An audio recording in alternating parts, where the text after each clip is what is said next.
আসসালামু আলাইকুম ওরহমতুল্লাহি ওবারাকাতু।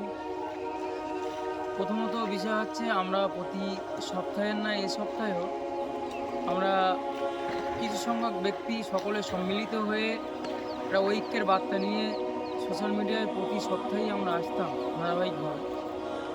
কিন্তু কাজকাম সমস্ত বিষয় আসার দিকে তাকিয়ে আর বিশেষ করে আমার ভাই বলছিল, সাইফুল ভাই, যে আমাদের মূলত আমরা যেটা নিয়ে এখন বেশি পড়ে আছি সেটা হলো আমাদের এই বক্তব্য, যেখানে বর্তমানে এখন আমাদের গ্রামের যত বাচ্চা কাচ্চা আছে তারা পড়াশুনো করে নিয়মিতভাবে, পাশাপাশি এখানে অক্তীয় ৫ ওয়াক্ত নামাজ হয়, নামাজের ব্যবস্থাপনাও করা আছে।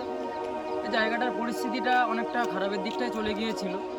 তাই আমাদের গ্রামবাসী, যুবক জেনারেশন থেকে শুরু করে আমার ভাইরা সকলে সম্মিলিত হয়ে একতাবদ্ধভাবে মোটামুটি একটা উদ্যোগ নিয়ে আমরা তাদের একটা প্রস্তুতি নেওয়ার জন্য ব্যবস্থাপনা নিয়েছিলাম। তো ইনশাল্লাহ আমাদের কাজ চলছে, কাজ মোটামুটি অনেকটা এগিয়ে গিয়েছে। ঢালাইও প্রায় কাছাকাছি, আমাদের আগামী শুক্রবার ঢালাই হবে মগরিব বাদেই। চাইলে আমরা মেশিনেও করতে পারতাম, কিন্তু আমাদের যুবক বা গ্রামের যারা সকলে সম্মিলিত হয়ে বললো যে মগরিব বাদে সকলে হাতে দেবো, তাতে করে আনন্দ হয় বেশি। সেই জন্য আমরা সেই দিকে তাকিয়ে হাতেই সাথ দেবো ইনশাল্লাহ। পাশাপাশি আমরা যেটা সবথেকে মূলত মেন বিষয় হলো এটাই যে আমরা জলসা জুলুস যেটা আমরা গ্রামে দিয়ে থাকি। বর্তমান আমাদের গ্রামে টোটাল পাড়া মিলিয়ে একটাই জলসা হয়, অনুষ্ঠান হয়, মক্তব মাদ্রাসা এই প্রতিষ্ঠানকে কেন্দ্র করে।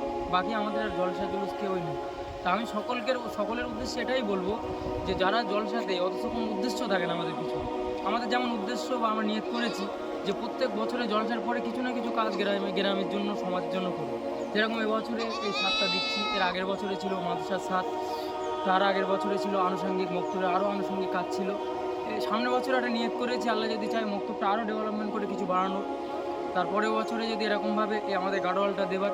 প্রত্যেক বছরে আমরা যারা জলসার দায়িত্ব নিয়েছি, শুধু বছরে একটা দিনে এসে কয়েক লক্ষ টাকা খরচা করে আলেমদের দাওয়াত করে দেখা যাচ্ছে জলসার মজলিস তৈরি করব, অথচ তারপরের থেকে আমাদের সমাজের কাজে এবং গঠনমূলক কাজে আমাদের আর পাওয়া যাবে না। এই চিন্তাধারা থাকলে হবে।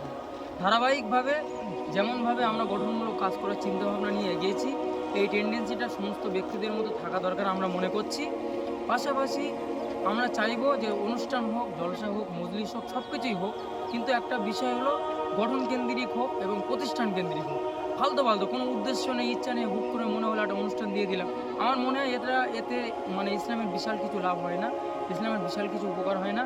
বরঞ্চ যদি এই চিন্তা চেতনা থাকে, টাকা পয়সাগুলো তুলে অনুষ্ঠান করে কিছু বাঁচিয়ে রেখে সমাজের জন্য, জাতির জন্য, কওমের জন্য এবং গরিবের জন্য কিছু কাজ করব, তাহলে এই চিন্তা চেতনায় আল্লাহ সাপোর্ট করবেন, ভালোবাসবেন, আল্লাহ সাহায্য সহযোগিতা পাবো। পাশাপাশি আমরা এইভাবে যদি কাজ করতে থাকি, আমরা আগামীতে আরও ইনশাল্লাহ অনেকটা এগিয়ে যেতে পারবো। সবাই আমাদের জন্য দোয়া করবেন। আসসালামু আলাইকুম ওয়া রাহমাতুল্লাহি ওয়া বারাকাতুহু।